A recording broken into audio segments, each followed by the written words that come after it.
तो चलिए इसके साथ बढ़ते हैं खबरों में आगे। तो वहीं आपको बता दें कि कांग्रेस की तरफ से राज्यसभा सांसद दीपेंद्र हुड्डा हांसी रेलवे स्टेशन से ट्रेन में सवार होकर रोहतक रेलवे स्टेशन पहुंचे। इस दौरान उन्होंने सरकार पर जानबूझकर इस रेल प्रोजेक्ट में देरी करने का आरोप लगा दिया। आगामी लोकसभा चुनाव को लेकर कहा कि वो रोहतक लोकसभा क्षेत्र से ही कांग्रेस प्रत्याशी के तौर पर चुनाव लड़ेंगे। इसके साथ ही उन्होंने कहा कि किसान एमएसपी समेत अपनी अन्य मांगों को लेकर आंदोलन कर रहे हैं, सरकार को इन मांगों को पूरा करना चाहिए। बहुत से ऐसे प्रोजेक्ट्स हैं जो हमारे टाइम के मंजूर शुदा हैं, मगर 10 साल की सरकार में काम शुरू नहीं हुआ। सरकार में तो 10 साल के बाद, इतनी राजनीति के बाद अब जाके एक फाउंडेशन आपने एम्स का वहां पे अब जाके चुनावी सीजन में जिसका बजट नहीं एलोकेट किया, वहां तो नेशनल कैंसर सेंटर का काम भी शुरू हो गया। 10 वहां पे संस्थान आने थे, उन पे कार्य शुरू नहीं हुआ।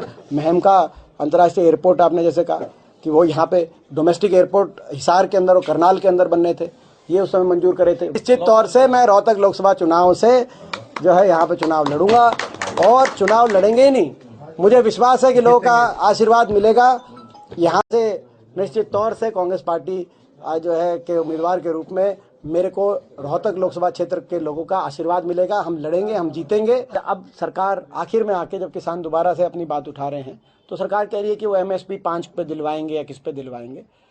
तो ये दिखाता है कि दर्शाता है इस बात है कि सरकार को भी इस बात का एहसास है कि जब हमने ये जो कहा था, कभी कमेटी भी सरकार ने ही कमेटी बनाई एमएसपी पे, लेकिन उसका आगे कोई कदम उठाया नहीं। तो उस समय जब आश्वासन अगर किसी ने दिया था, भारत सरकार की एक अपनी हर उनके एक शब्द की एक अहमियत होती है।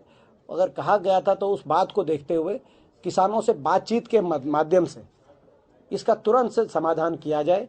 मैं भारत सरकार से कहना चाहता हूँ, ये बातचीत के माध्यम से ही समाधान होते हैं।